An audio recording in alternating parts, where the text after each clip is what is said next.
아시다시피 태양계의 모든 행성들은 태양 주위를 돌며 이곳에 질서정연하게 움직입니다. 하지만 그거 아세요? 서로 충돌해서 우주 대재앙을 일으켰을 수도 있는 두 개의 행성이 있어요. 해왕성을 볼까요? 태양계에서 가장 멀리 있는 행성이죠. 지구보다 17배 무겁고 4배 더 커요. 그리고 태양으로부터 30천문단위 떨어져 있습니다. 1천문단위는 태양과 지구 사이의 거리를 나타내요. 그 단위로 보면 우리 별에서 30배 더 멀리 떨어져 있는 거예요. 그리고 해왕성은 거의 완벽하게 동그란 궤도를 그리며 164년 만에 태양 주위를 완전히 돌아요. 해왕성은 차갑고 차분하고 안정적이에요. 하지만 이 균형을 망칠 수 있는 행성이 하나 있죠. 명왕성입니다. 명왕성은 바위와 얼음으로 덮인 외행성이에요. 달보다 6배 가볍고 3배 더 작죠? 명왕성의 궤도는 아주 흥미로워요. 위에서 태양계의 지도를 보면 동그랗지 않고 타원형인 걸 알 수 있어요. 그러니까 약간 평평한 원인 거죠. 가장 먼 지점에서 명왕성은 태양에서부터 태양과 지구 거리에 49배 떨어져 있어요. 명왕성이 움직일 때 별에 더 가까이 다가와요. 가장 가까운 지점에선 명왕성은 태양으로부터 약 29.5 천문단위 떨어져 있어요. 이건 해왕성보다 더 가까운 거예요. 그래서 가정을 하면 이 둘이 충돌할 수 있다는 얘기가 되죠. 이 충돌 장면을 앞줄에서 살펴봅시다. 약간만 더 가까이요. 좋아요. 해왕성과 명왕성이 천천히 서로에게 다가가고 있어요. 둘 다 매우 차가운 세상이죠. 하지만 중력적으로 서로 상호작용하기 시작해요. 두 개의 자석처럼요. 상호작용을 하면서 안에서부터 따뜻하게 해줘요. 해왕성은 거대 가스 행성이에요. 이 행성에는 단단한 표면이 없어요. 그래서 아직 큰 변화는 없어요. 하지만 명왕성에는 바위 표면이 있어요. 해왕성의 중력 때문에 균열이 생기기 시작했어요. 명왕성은 지속적인 지진을 경험해요. 그러면서 훨씬 더 뜨거워지고 있어요. 명왕성이 이 거대 가스 행성에 거의 닿았을 때 안에서부터 밖으로 무너지기 시작해요. 게다가 해왕성은 매우 밀도가 높은 대기가 있어요. 그래서 이 외행성은 대기권 상층부의 가스와의 마찰로 인해 점화되기 시작해요. 이제 명왕성 한쪽은 매우 뜨겁고 다른 한쪽은 매우 차가워졌어요. 이게 심각한 변형을 일으켜 바스러지기 시작합니다. 이 외행성의 파편의 절반은 해왕성의 궤도에 남을 거예요. 파편들은 먼지로 변해 큰 행성의 새로운 고리가 될 때까지 서로 충돌하게 됩니다. 다른 파편들은 해왕성의 대기에서 타버릴 거고요. 그리고 명왕성에 남아있던 가장 큰 암석들은 해왕성을 통과하면서 완전히 먼지로 타버릴 거예요. 해왕성은 말 그대로 명왕성을 잡아먹고 아무런 변화 없이 궤도를 계속 돌 거예요. 이 모든 건 거대 가스 행성이 이 외행성보다 20배나 크고 훨씬 무겁기 때문이에요.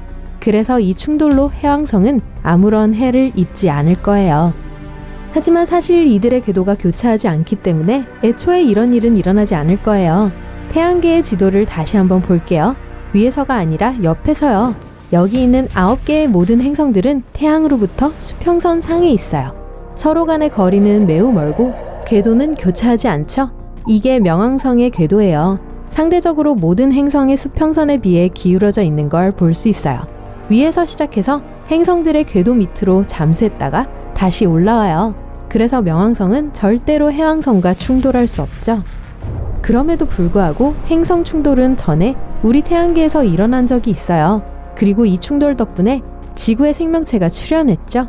거의 45억 년 전으로 거슬러 올라가 봅시다. 이 뜨거운 용암 덩어리는 지구예요. 막 먼지 구름에서 형성되어 식기 시작하고 있어요. 하지만 그때 화성 크기의 떠돌이 행성이 지평선에 나타났어요. 이것은 테이아예요.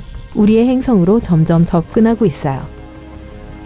테이아와의 충돌은 완벽한 각도에서 일어났어요. 만약 테이아와 우리가 정면으로 부딪혔다면 두 행성은 산산조각 났을 거예요. 하지만 옆으로 빗나가면서 충돌했죠. 테이아는 어린 지구에서 물질 일부를 넘어뜨렸고 테이아 자체도 산산조각이 났죠. 지구 중력에 덫에 걸려 더 이상 여행을 계속할 수 없었습니다. 이 행성의 큰 조각이 우리 궤도에 남아있어요. 더 작은 파편들이 서로 충돌해 지구로 떨어지거나 테이아의 잔해와 합쳐졌어요. 먼지가 가라앉았고 우린 익숙한 그림을 볼 수 있어요. 바로 지구와 달이죠.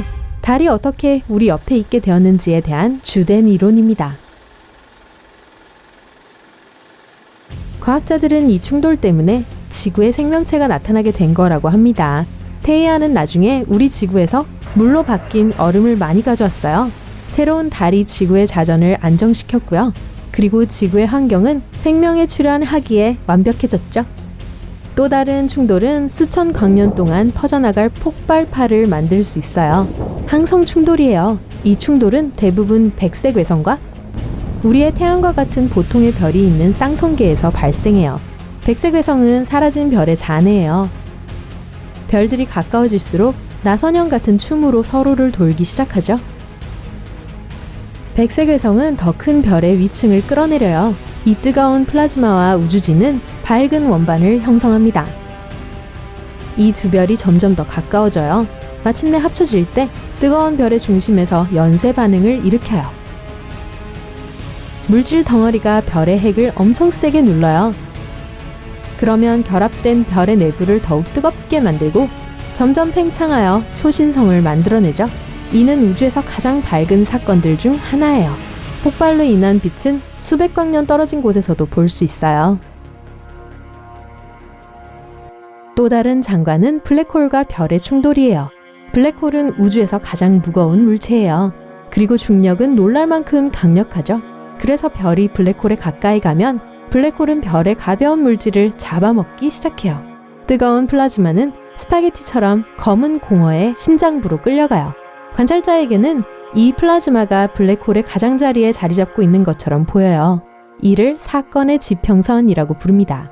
문제는 이렇게 무거운 물체 근처에서는 시간이 훨씬 더 느리게 간다는 거예요. 그래서 우리는 물질이 사건의 지평선에 머무르고 있다고 생각하죠. 하지만 사실 블랙홀의 중심부로 사라진 지 오래입니다. 블랙홀에 더 가까워질수록 블랙홀은 말 그대로 별을 찢어버리고 완전히 삼켜버려요. 이 시점에서 블랙홀은 별의 질량의 약 절반을 검은 심장 밖으로 에너지 빔의 형태로 뱉어내요. 별의 나머지 반은 검은 짐승의 먹이가 되죠. 우린 우주에 있는 많은 블랙홀을 알아요. 그중 가장 무거운 것들은 보통 은하 중심에 있어요. 이것들은 태양보다 수백만 배 더 무거울 수 있어요. 하지만 만약 두 개의 블랙홀이 서로 충돌한다면 어떤 일이 일어날까요? 우리 과학자들은 이런 사건을 관찰할 수 있는 기회를 얻었어요. 태양 질량 66과 85의 블랙홀 두 개가 서서히 서로에게 접근했어요. 둘은 옆을 지나가는 빛을 휘게 하며 함께 춤을 추었죠. 하지만 그러다가 태양 질량 142인 하나의 거대한 블랙홀로 합쳐졌죠.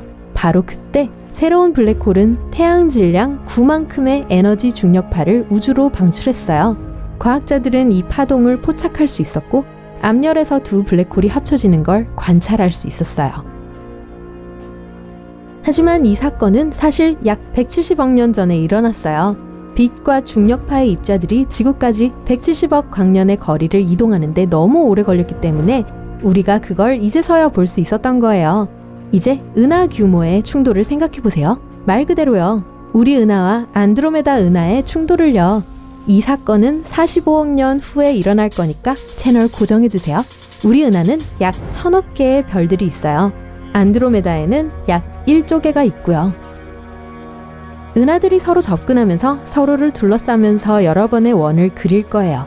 그때 어떤 별들은 새총처럼 은하계에서 튕겨나갈 수 있어요.